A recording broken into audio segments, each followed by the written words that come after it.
Hey guys, it's TJ and Brad from Susie's Sweet Shop. So we're the owners of Susie's Shortbreads. It's a cupcake bakery on the east coast of Canada in Halifax, Nova Scotia. We've been in business for over 12 years now, and we started this business vlog to kind of give you a behind the scenes of what it's like to own your own business.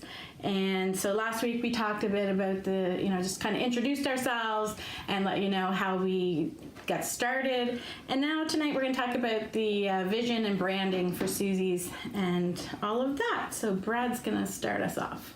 Susie started off as a gourmet cookie company with just one shortbread flavor. So when we first started the brand, we wanted to make it look whimsical and fun, so we decided to go with a lighthearted typeface and then incorporate our cookie into the dot of the eye by turning it to make it look like a cookie by adding a little swirl in it. Yeah, to be like the frosting of our shortbread was what the eye was representing. And hopefully the logo's on the screen here somewhere so you can see what our first logo looked like. We are now at 4 versions, so. And then, so after we started that, we thought that we would go with pinks and a purple, and that color scheme has lasted the test of time with us. We might have changed the colors around a little bit. At first, I think we were more heavy in the pinks. Now we rely more on the dark purple color in our schemes, but I mean, it's so interchangeable, it doesn't really matter. But that said, TJ's going to give you some market research stuff that she did when we first started to sort of come up with why we had used those colors and who we were trying to target to and all that fun stuff. Yeah, so when we first started as a cookie company, I was kind of thinking about, okay, who am I trying to sell to here? And that's what you have to do with any business. You have to figure out who your target market is so you know what it is that those people are going to be looking for. So in all my research, basically in our industry, we're looking at primarily women. Now that's not to say we don't have a whole bunch of male clients as well, because we do, but the majority of our clientele are women, usually between the ages of 20 to 50-ish. And I was pretty confident going in that this is who we're going to be selling to. So here we are, our very first day at the farmer's market, go to sell our products, and my very first customer of the day is the complete opposite of my target market. So it kind of left me with my head spinning going, wait a minute, did I do this all wrong? So it was probably like a 70-year-old gentleman who was my first customer of the day. And, it certainly opened our eyes to realize that you really do have to keep an open mind in business, because you never know, especially in retail, who's coming through your door. My target market is pretty much bang on as a whole. That is who we primarily service these days. But from day one, I was aware that, you need to keep different avenues open for different types of people, but of course, focus mostly on your target market. Okay, and so our second evolution of our logo happened when we added cupcakes. So at that point, we thought, okay, are we going to switch our whole brand, or are we going to just create a product line? So at that point, we decided, let's make a product line called Cupcakes. So we did Cupcakes by Susie Shortbreads. The logo should be here somewhere. Yeah. And so we thought, let's just do this because we know our brand's strong, and we want to just really push the cupcakes, because cupcakes were still the gourmet cupcakes were still fairly new to the market that we were in, and we wanted to really draw attention to the cupcakes part. But we had already established our brand. Yeah. People knew us as Susie's Shortbread, so we didn't want to mess with the brand that we'd already created, and just wanted to be able to add products. Okay, and then after that product line was short-lived, we ran it for a few months at the farmer's market, and then we were going to make the leap to our store. And then when we did leap to the store, we thought, okay, we can't have multiple logos, so we wanted to incorporate the cupcake in with the word mark that we had already created, and this was the first version of what we would call the Susie's Shortbreads with the cupcake icon on it. Yeah.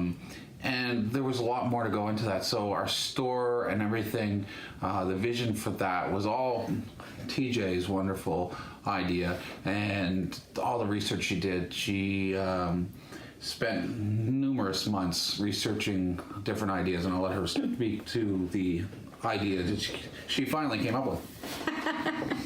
So I always have like very laser focused vision whenever I set my sights on something, and Brad can attest to that, being the graphic designer in the business, and I will completely admit that I am his absolute worst client.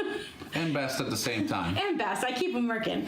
But she also pushes me to areas that I never thought that I was capable of going, which is very, like, she always says, she's a very demanding customer, but in a very good way. And the fact that she has I have a very clear vision, and that is really served our business very well. And do you want to talk a little bit about how you came up with the look and feel for our stores? Yeah, definitely.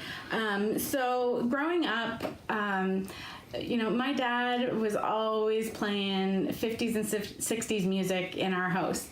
So I grew up, with all of the Motown and, all the sounds of the 50s, 60s, basically. And I just have always had such a passion for that genre. That era is, I think I was born in the wrong era, because I just absolutely love everything about it. So I knew that when I opened the retail store, that I wanted to create that type of atmosphere of, an old-fashioned malt shop. So I, wanted to have that type of music playing. I wanted the ambiance that when you come through the door, it's, you're kind of stepping back into time. It's more about than coming in and just getting a product. You're coming in for an experience. So you're kind of coming in and you're leaving all your worries behind. The hardest decision you should have when you come into our store is, what flavor do I want today? And that's what I was trying to create, that sense of feeling. And I'll tell you, standing on this side of the counter when people come in and just seeing the smiles that come across their face as they're staring at our products, that's what really keeps us going and keeps it really interesting. Yeah, and TJ was really good about the little details. So there's a lot of little details in our first store that some are painful that we've carried on to our new store, and some we haven't. One would be, if you've ever been into our stores, we have black and white checkered tile floor, but in every so often we throw a pink tile in there just to call it our own. Keep it fun, yeah. At our first store, we had beautiful windows at the front of the shop. Instead of not using that space, we set up a beautiful bright pink counter that we had retro style stools up against. We had the white and pink striped wall when you first came in. That's the painful part I'm talking about, because we couldn't find wallpaper that was nice pink and white stripes, that we actually had to go and hand paint pink and white. Yeah, when I say we, it's mostly him and his family, actually. Your mom and dad were... Yeah, they were part of that. I have to say, I'm surprised I'm still part of the family. I think it was myself and my sister Jessica that tackled that wall, and we used the level and green tape, and it was quite a task. It took time, but you know what? It really turned out really nice. It turned out really nice, and even to the millwork. The millwork mimicked the old, like our counter where we had our displays and stuff. All sort of felt like a malt shop, so you could almost come and sit up and look at the cupcakes. The counter behind us was made similar to that as well. Yeah, and to look like an old-fashioned kitchen and stuff behind us as well. Yep. So that kind of ties it all in. And so as our brand evolved, we wanted to add more elements in. So do you want to talk about the next two there?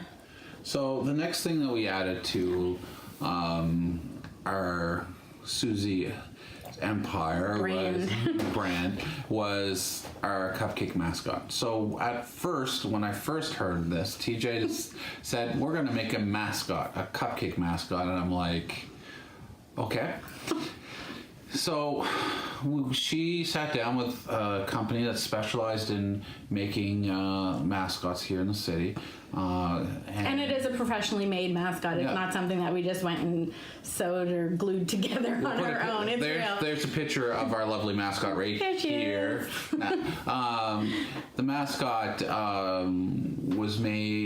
went through several revisions until we got it. And I have to say, they actually did a really good job. I was very impressed with the quality of the mascot, and had our branding right on the front of it. And it also was really good because we took it out and we'd walk around. At that time, our store downtown, we'd stand down in the corner and wave to people and drive people up to our store. And it worked really well. It really worked.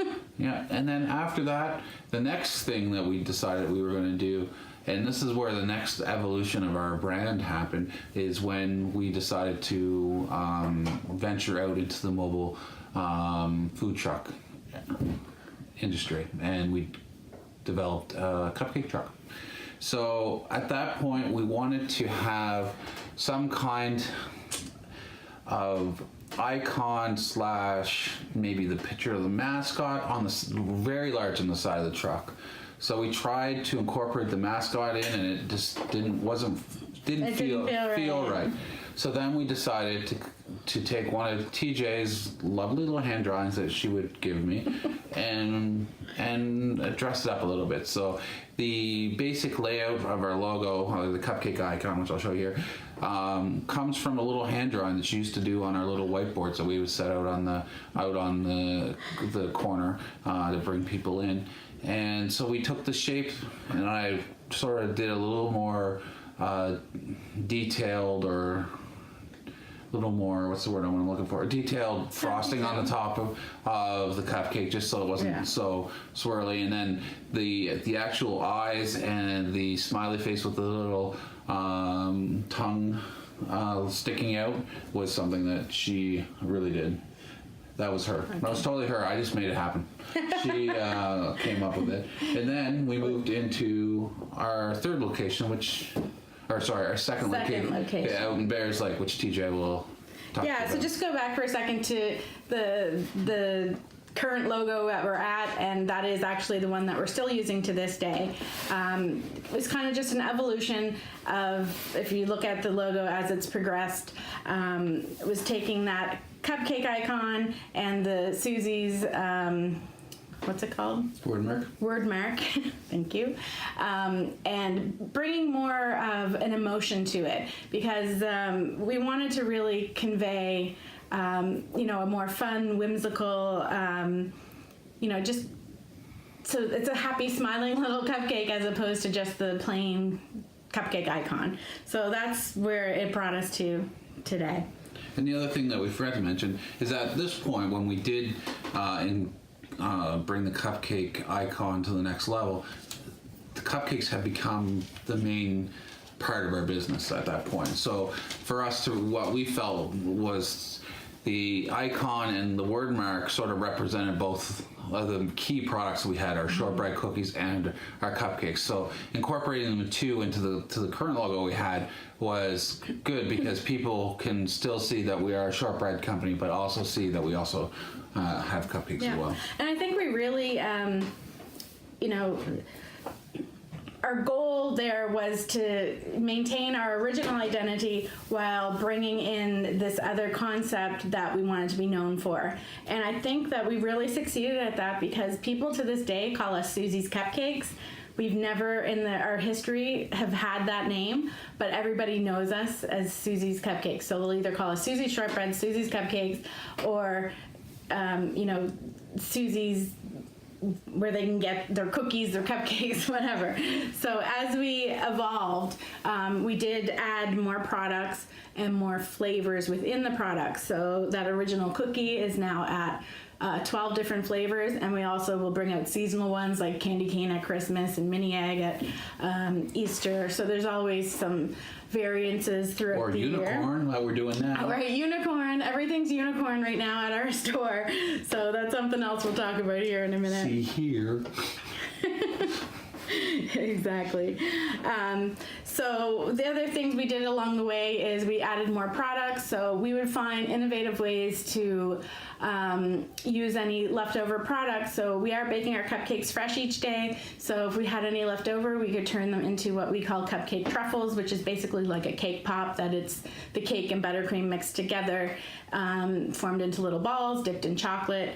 So that was one way to avoid having too much waste, and it's still, it was still completely fine and edible, and everybody loves them. So it was a great thing to do.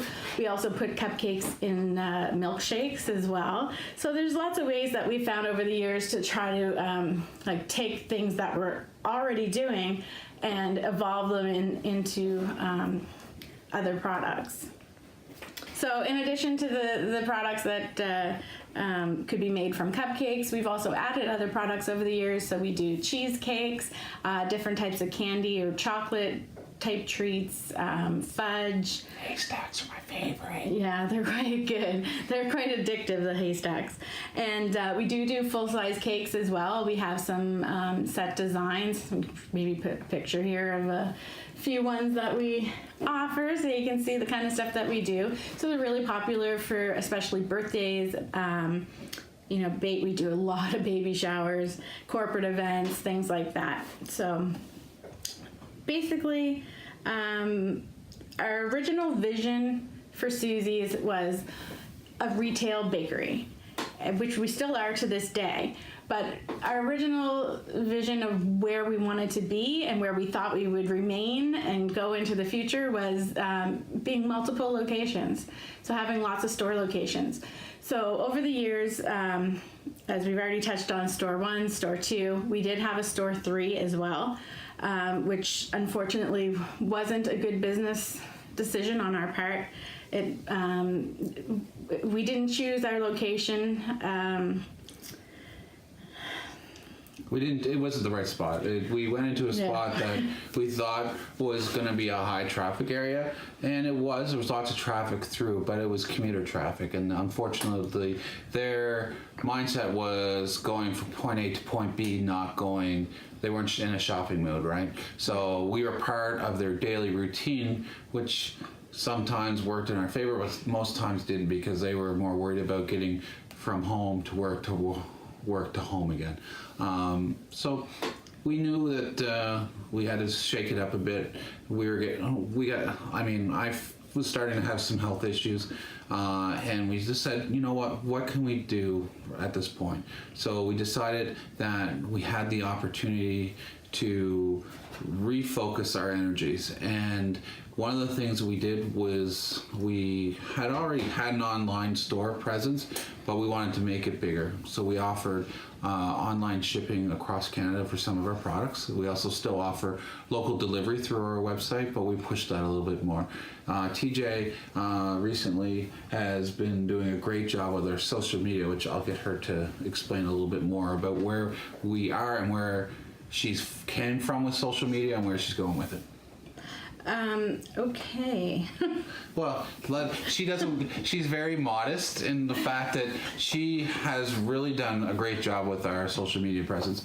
In the early days, with Twitter and just getting our name out there, she got recognized a couple times with our news articles about how her presence online was changing our business and how businesses communicate back in the early days. Now we've moved on to Instagram, Facebook, YouTube, and we'll let you explain a little bit more because you're the social media guru of this company. When I first started,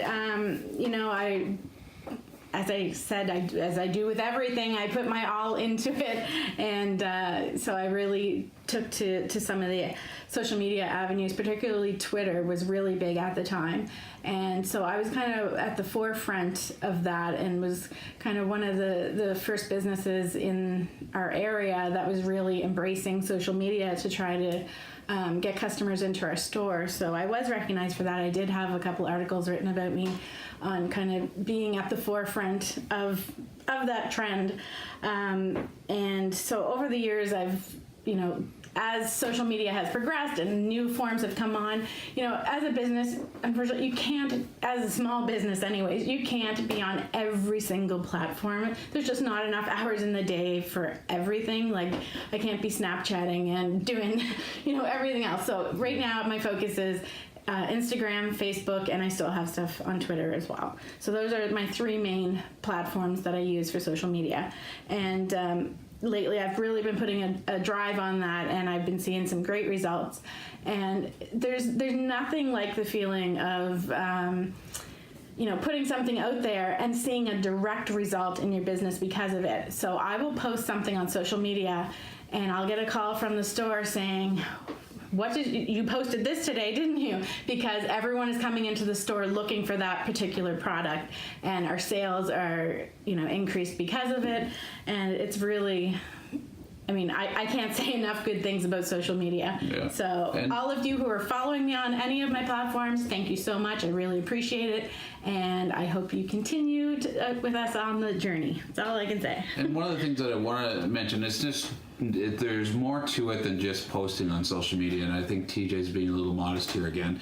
But she's developed products that, like, for example, we just finished Mini Egg Madness, which gave something different for us to talk about on social media. Yeah. So we could always show, here's a cupcake. We made another cupcake. We made another cake. We just made some cookies, which is great. And our customers like to see that. But having something new to talk about certainly helps your engagement, because if you were just saying, look at me, I've got cakes coming in, or look at me, I got, which is great. But you need to have something relevant and new and something that's going to catch people's eyes. Because if you post the same stuff, then you'll notice that your engagement, which is very important with social media, will start to rise. You'll lose interest in your customers if you're not keeping it interesting, which TJ does a very good job of. Thank you. So like Brad said, we did Mini Egg Madness. Our newest thing we're on right now is all things unicorn. So we have unicorn cupcakes and unicorn cookies and unicorn edible cookie dough, and you'll have to wait for the rest of my posts this week to see what other products we have, because we do have more coming. So that has kind of started me on, this seems to be really popular. People want to see something new all the time. So the Susie's team and I are coming up with some great concepts that when one thing ends, T-shirts. When one thing ends, a new thing is coming. So after the unicorn stuff is gone, we're going to have another thing coming out, and one after that. So we will keep it interesting for you, I promise. Some other areas that we're expanding on with the business. So our vision, other than just expanding nationally across Canada with the shipping, so we're trying to expand our customer base that way. We have a line of t-shirts, which I'm sure you've already noticed some of them from our videos. So that's one thing that we're doing and growing. And what else do I have here? T-shirt. We're doing t-shirts, and then we also have some other projects that are not related to Susie's, which we don't think is really relevant to share. But basically, we consider ourselves serial entrepreneurs. So we always have a few irons in the fire, so they say. We're always working on more side projects, and so as much as we focus at, Susie's is our number one priority, we also always have some other side things going as far as businesses and that as well. But we're not going to get into exactly what those are, but it is something that if you're an entrepreneur, most times you don't stay with just one business your entire life, so you always have multiple things on the go, and that is who we are. Our next episode, we're going to talk about the opening of retail stores. So we're going to go through the process that we went through, share some of the troubles and trials and tribulations and all those fun things you do when you are learning something new, and what happens after you've already learned it and you apply to another store, and different things that you should watch out for. And just on that note, I think we should end with a fun little story, just so you can see what it's like to own your own business, because it's not all unicorns and sunshines. You know, there are tough sides to it as well. So let's share a little story that happened this week, Brad. Oh, thank you. What happened? So my wonderful wife and I thought that it would be a great idea. Notice how I included my wonderful wife. Yeah. It was all mine. Yeah, I didn't do it. Basically, the door closed on the front door of our shop. Got caught by the wind again. Was not closing properly. So I went over to our local hardware store, picked up the replacement part, which was about $89, I think, plus tax or something like that, and went and installed it. And I'm like, oh, I felt all proud, big pat on my back. Yeah, because it probably would have been a couple $100s to get somebody to come in, and it's, you know, the hinge part on a commercial door that helps it open and close. So there's that part. So he's like, oh no, I can just go buy one and install it myself, no problem. So I'm like, great. So if we can do that for $90 instead of a couple $100, that's great. Thanks. So then what happened when you came in? So the next morning I came in and the glass in our front door had shattered. So I ended up with not realizing, because I was doing this at 10 o'clock on a Sunday night when no one was in the store, just because that's the only time I could really do it without being in the way. And anyway, I screwed right into the glass. Lesson learned. I broke the glass, so my $80 door close turned into a $600 learning experience. Over $600 anyways. So I am laughing now, but let's just say I wasn't laughing when I got that phone call. Yeah. So that's one of the joys of owning your own business. Unfortunately, the buck stops with you. There's no one to pass that on to. You just have to suck it up, and, you know, it is what it is. That's one of my biggest mottos in business. It is what it is. Take what you're dealt and, you know, make the best of it. So all right. So thank you very much, guys, for checking us out again. Now that we relived that and everybody in the whole world knows how great of a handyman I am. That's right. Have a great night, and we will see you guys in our next episode. Thank you again for watching. And thanks, guys. And don't forget to give us a like or subscribe. And if you have any questions, please feel free to leave them in the comments below. We'll either answer them in the video or try to answer back in the comment section if we can. We'll do our best to answer any question you have that we know the answer to. Yeah. Okay. Thanks, guys. Okay, bye. See ya.